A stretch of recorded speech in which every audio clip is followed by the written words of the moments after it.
So yeah, let me sum up some of these thoughts. So the way we're using ART testing is really when a patient comes to us, we don't know, first of all, what level the problem is on. Is it psychological? Is it energetic? Is it biochemical? Is it ancestral? Is it in the DNA? Is it the genes? Is it some toxin that has entered the patient? And some physicians, of course, choose to try to do all of this just with lab testing. And then it becomes a very elitist type of medicine that only very, very few people can afford, to spend $6,000, $8,000, $10,000 in lab testing to find out where the weak spots are in a patient. And what we have come to really perfect is to use muscle testing to see where is the main area of weakness in this patient, and then to use the lab testing just specifically in that area, or an imaging technique, or an energetic tool like an EEG or EKG or nerve conduction study. These are all applications of physics. And so the muscle testing allows us to hone down on the weak spot, and then within that spend the money for the patient. So really, I'm considering myself as being the socialist in the I know that's a very unpopular word in the U.S. I'm afraid of how I'm amazed of how much fear there is in a country of socialism. Like, it will be the end of the world if we become a little bit more social. I don't quite understand it as a German, because I grew up in a reasonable socialistic society, and it wasn't that bad, I promise you.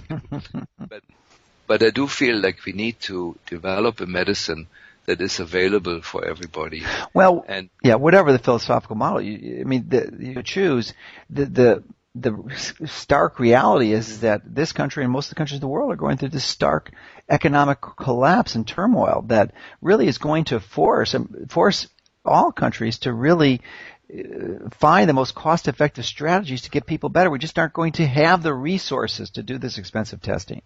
And if you have it, and you had unlimited funds, I mean, you and I both know so many people who have essentially unlimited wealth, and because they've chosen the conventional model, they just don't have those additional ways and strategies to find out what the true cause, and they die prematurely and unnecessarily and painfully. So, and it's not the money, but certainly an economic motivation is going to, I think, hopefully influence, but accelerate the adoption of these strategies. Yeah. So, I'm a general practitioner, and I look at the ART testing as an extension of the physical exam. We do a good physical exam, then we move on to do the ART testing, and then based on what we found, then we move on to the lab testing.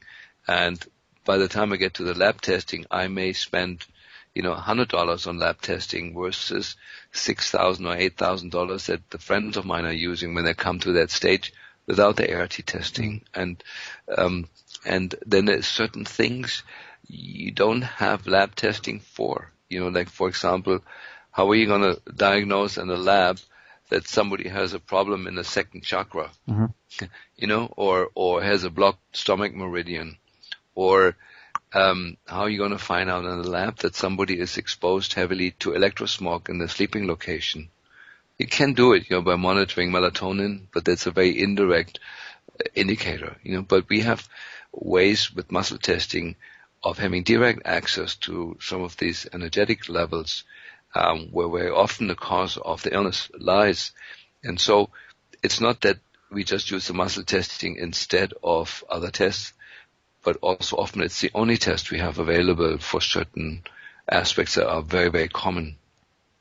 Well, thank you. I think this really provided our listeners hopefully what I was seeking to do, and is basically a foundation or philosophical appreciation of what you're doing with this form of muscle testing. Because admittedly, there's going to be a lot of people who are skeptical of this, and it looks like a woo-woo medicine. But the reality is that there are hundreds, if not thousands, of physicians who use it regularly and are getting consistently effective results. And to me, even though that's anecdotal, it's a powerful testimony to the effectiveness of these techniques. So if anyone is interested and, they've gotten over skepticism, we've intrigued them enough and hopefully encourage them to broaden their mind and consider this as an option.